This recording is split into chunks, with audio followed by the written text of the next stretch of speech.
Welcome back. You're watching Stock Picks, and today we unpack all things telecoms. That's with Vodacom, MTN and Blue Label, and that's with Anchor Capital's Peter Armitage. Peter, always a pleasure. Good afternoon to you. Good afternoon. All right, Peter, maybe let us know why you've sent us into the telco sector today. Yeah, I thought just an interesting time to look at it. We've just had some trading updates and results. It's a sector that's looking pretty cheap. We haven't been wild about it for quite some time. But I think depending on what type of investor you are, there's some interesting opportunities lining up. So let's talk about Blue Label, because I think for me, this is the one that's a little bit opaque. Let's talk about what you're seeing here. We know that Cell C is a big part of Blue Label, but it sounds like there's other things that are happening within Blue Label's telecoms portfolio. Yeah, so to be clear, Blue Label wasn't the pick of the three. We put it as number 3 on the list, but it's still very interesting. I think it's a company that's flattered to deceive. It listed 10 years ago, I think at around the R8 level. It's sitting at R3.30 odd today. And it is extremely complex. I mean, it's very, if you read through the set of financials, you'll find it very difficult to make head or tail of all the different businesses and relationships and how it works. Its key business is airtime sales, and then they've added on to that, doing electricity sales, so electronic distribution, I guess, of different electronic products. Now, they're making about R1 a share. The share's trading at about R3.30. Constant worries about Cell C and its balance sheets and liquidity, so it's gone right off the radar screen. But there is some speculation around. We don't know anything definitively. You know, and it would make sense given what's happened in the market. If management were to delist the business, it's fundamentally worth a hell of a lot more. So it's fairly speculative. You wouldn't buy it for the good, solid, quality reasons of a compounding business over time. But it's making a lot of profit. It's trading at a very low valuation, and I doubt it's going to stay in the state that it's in at that share price. You know, something's going to move. Either the share price goes up, or management are likely to probably want to buy it out. What's also interesting about it is that they are trying to gain control of Cell C, and I'm wondering if gaining control would also allow us to have a little bit more transparency about what's happening with Cell C, and that would make it even comparable, Peter, because it is hard to even compare Cell C to a Telkom or to a Vodacom because maybe of the way that Blue Label holds it on the financials. Yeah, so that's another one of the complications. It doesn't flow normally through the income statement. I think they've got to be very, very sure of financial stability to buy out the rest of it. But at the same time, Cell C is not optimized, and I think it'll be fairly difficult to buy the other shareholders out at a value that would be very attractive for them. Because of the debt in the business and the uncertainty, I think that's been off the table for quite some time. Then I must ask you about that deal with Capitec. I mean, Capitec is sitting with, millions of customers, and I think they've got a deal with a Capitec Connect. Could that give Cell C a bit of an edge over its peers, or have its peers gone, just so far gone because of their balance sheet versus what might be sitting with a Cell C or with a Blue Label? Yeah, I mean, there's 60-odd million SIM cards or more in the country, depending on who and how you count them. So it's one deal with one operation. It's significant, but it's not a complete game changer. The networks have got all sorts of deals with all sorts of parties, all trying to inch out that extra bit of market share. Then I'm keen to get into maybe the bigger ones, because I think that's a little bit more clear what's happening there. Let's start with MTN. I'm keen to get your thoughts on MTN as a counter overall, and a traditional MTN versus this MTN of the strategy. I think they're calling it Ambition 2025. Yeah, so Rob Shooter started a strategy to get MTN on a good growth path a few years ago, and they've done very well. They've done a lot of the things they said they would do. They've sorted out the balance sheet. The return looks pretty reasonable. But it is, you must remember MTN it's all over Africa. It was in Afghanistan, Syria, Iran, almost all of the countries where nobody else in the world wanted to go. And they've got rid of a lot of those. But the problem now, and the repeated problem, is Nigeria. Where the new guys in power there have decided to let the currency float. It's there's parallel rates. The currency's been all over the place, and just massive sensitivity in MTN's earnings to what the Nigerian naira has done. It's got a hell of a lot weaker. The naira has gone from 300 to 1,000 over the course of probably the last 5 or 7 years. So the earnings forecast for MTN would vary between 8 and 10 rand, depending on what the naira does against the rand. So Nigeria's been a constant headache for them. They've actually done very well, got a great presence there in home currency. I was there 6 odd months ago, and MTN is absolutely everywhere. But every now and then, the Nigerian tax authorities try and levy a ridiculous bill when they're short on cash. They've typically managed to avoid those. So it's been quite a corporate unfriendly environment for them. And now the currency has just been a massive headwind, and that's resulted in the share price, dipping significantly. What is also interesting, and I'm keen to get your thoughts then on what it might look like if MTN did list its fintech business. And then we would have, I guess, MTN Group traditionally as we know it, and MTN Nigeria listed on there. And then also we would have the fintech business, and how the diversified nature of MTN, Peter, might distort value, or where the value sits. Would it? Yeah, so it is, the share is cheap. It's trading now at below a forward 10 times P multiple. And it bumps around, people kind of, does all right, and then people get confidence in it, the share price tracks up, and then something goes wrong somewhere because of the nature of the territories that they're in. So if you were able to have a portion of the earnings which was shielded from the Nigerian dynamics, that could possibly get a higher rating. The listing of MTN Nigeria is largely irrelevant because it's, the MTN South Africa business still owns the vast majority of it, unless it unbundle that completely, which is highly unlikely. So yeah, I mean, the idea would be it's trading at a 10 multiple. If they could take off some of their businesses and list separately, and that could trade at a 15 multiple, there could be an uplift for a portion of it.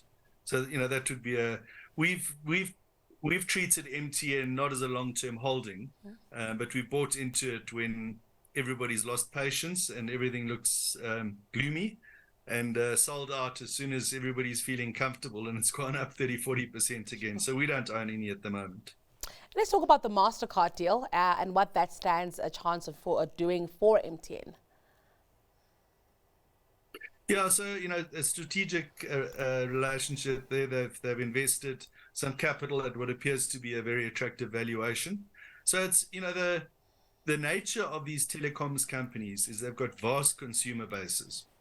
So you often see them getting strategic links with people who are attracted to those consumer bases. So you see that in Blue Label on the airtime sales side. You've just talked about Capitec and Cell C. MasterCard are seeing the same, and a big American business that lives in a 20-25 PE environment, to buy a small stake in a business, that as I said, MTN's trading at a 10 multiple. So it's it's kind of an indication that there's parts of the business of MTN which are fundamentally worth more, but the whole thing is tarnished with the Nigerian brush at the moment. Then there was also, Peter, that attempt at a deal with Telkom. What do we make of that, and what MTN might have been thinking as a potential investor into Telkom? Was that a fiber play, like many people thought? Yeah, so, it filled in some pieces of the jigsaw puzzle that MTN didn't have. They obviously, scale is very valuable in these businesses. The bigger you can get, your fixed cost per customer or consumer is less. So I think I saw a lot of it was, there was an operational synergy perspective, but also a bit of a corporate finance exercise, and they thought they could get it cheap. But clearly, I mean, I don't know how something like that would get through the Competition Commission. I think it's become quite strict nowadays, unless there was kind of agreement with government authorities before. But clearly the Telkom board thought that they'd rather do it themselves. They didn't like somebody else come in to be the value creator. Only time will tell there. Let's move on to Vodacom now. Now, I'm keen to get your thoughts, actually, Peter, on Vodacom without Egypt and then with Egypt, because I think over the last two reporting periods, the Egypt acquisition has really, kind of taken over, and that's where we've seen most of the value. But without Egypt, is Vodacom still as competitive, or is the Egypt acquisition really important in the Vodacom that we're seeing presently and the strength of it? Yeah, so Vodacom, these in South Africa, these cellular companies have been mature for quite some time. It's been very difficult to grow earnings. You've seen huge increases in data, but big drops in kind of talking minutes. But in aggregate, most people would feel their cell phone bill is actually lower than it was if you think back to 5 or 6 years ago. Mine certainly is. But so they've got a lot more customers and a lot more usage, but it's been very difficult to increase profits. So Vodacom for many years said that they could grow profits by mid-single digits, sort of 5 to 8%. They haven't done that. It's been 1, 2, 3% growth for quite a long time. So it was a cash cow and a cash flow generator and a nice dividend player. The acquisition of the Egyptian business, which, depending on what metric you use, but it's basically this, similar size to SA from a customer point of view, has changed the growth profile of Vodacom. It's roughly 20% of the size of the Vodacom as a whole, but it's just grown by about 25% and probably can continue to do so for a year or two. So if you've got a portion of your business growing at a much faster growth rate than the rest, we think, even though they've disappointed every year for the last 6 or 7 years, there's a very good prospect of Vodacom being able to put on kind of 10% plus earnings growth for probably 2 or 3 years. It's trading at a 6.5% dividend yield, so there's a nice yield coming through. And in fact, when MTN was quite a bit higher, we switched our telecoms exposure into Vodacom because I think the growth profile, and probably more importantly, the likelihood of the growth, became a lot firmer, and we find Vodacom attractive. The price has fallen in sympathy with MTN and others, so it's also now trading at about a 10 forward P multiple. So it's one that, it's a good, solid cash flow generator. Not going to shoot the lights out, but its growth rate will accelerate a little bit. So if the kind of investor who's looking for 10% growth, a 6% dividend, it could end up being a pretty decent investment over 2 or 3 years. And then let's talk about Ethiopia, because that's a startup, and that's an interesting one. What we do see is a very uneven, telcos development across the continent. But Ethiopia, they've gone from scratch, and I think we're seeing a startup losses there, which is completely normal. But I'm wondering if the markets are not punishing Vodacom a little bit for what's happening in Ethiopia, even though the potential is huge. Yeah, so they're a minority shareholder there, so it's not massive on the bottom line. It appears that there's an inevitable J curve in the business because you've got to put in all the capex and then the customers come. The losses there have probably peaked. That's the kind of consensus view out there. So, as the losses decline and goes into profit, it's one of the things that will give you a growing bottom line. But it's not massively material in the mix. It's much less than 5% of economic exposure. They're also building their financial services business. We've heard MTN speak about listing that separately. Would it be worth it for Vodacom to look at a similar exercise? Yeah, again, as you were saying earlier, all of these businesses have massive customer base. They all want to make money. It's amazing how Apple's making all the revenue out of these things when you've got their device in your hand and a contract with them. So over time, there's been various levels of success with financial services. MTN has been pretty successful throughout Africa, and it's really about having all those customers and being able to either the transfer of money or the loan of money or taking a clip across that entire customer base.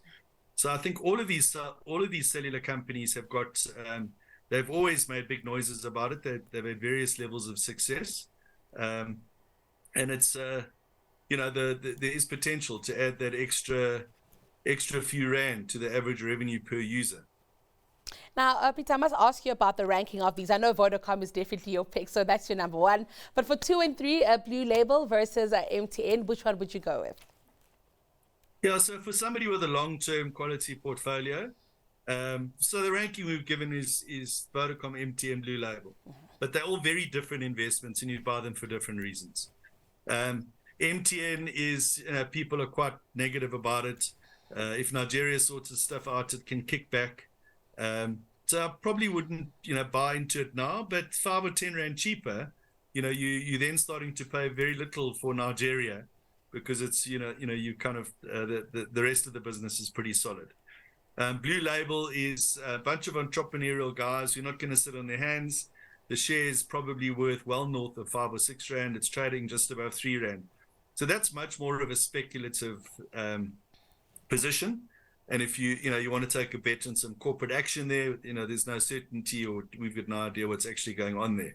But when things get that cheap, and they still generate, the last earnings, they still made R1 a share roughly of earnings. Again, they give about 10 different earnings numbers, so it depends how you interpret it. But whichever way you look at it, it's pretty cheap. There is some risk in the Cell C balance sheet, but it's, I think a reasonable punt.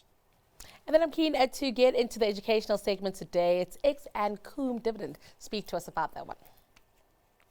Yeah, so I think it's just an interesting concept to understand when a company declares a dividend, they give some dates. So they say from a certain date, you're entitled to the dividend, and at a certain date, it goes ex-div.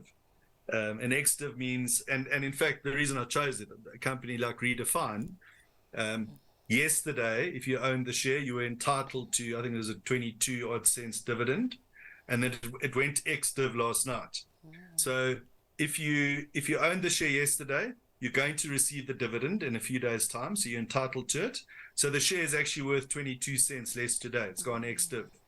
So the Redefine at 3 rand 60 yesterday, if it's at 3 rand 40 today, you've actually got the same economic value, because you've got the 3 rand 40 plus the 20 cents dividend. So often you see, especially with big dividend payers, the day that it goes ex-div, so in other words, you lose the right to the dividend, you see 5-6% moves, and that's the case with Redefine today, but it doesn't actually reflect a loss of economic value for the shareholder who's held it through the time period. And now a lot of people actually try and make trades on that. So they'll buy a share with the dividend, that we call it a dividend strip. And if the share price is 10 rand and there's a 1 rand dividend, they're hoping that they can buy it at 10 rand, and then when it goes ex-div, sell it for 9 rand 20, and then they've got the 1 rand dividend as well. So it's a trading kind of style that a lot of people use. But the market's smart, so it's quite difficult to consistently make money out of that. Very interesting. Thank you for teaching that to us, Peter. It was a pleasure having you on Stock Picks with us. Thank you for your time today. That was Anchor Capital's Peter Armitage.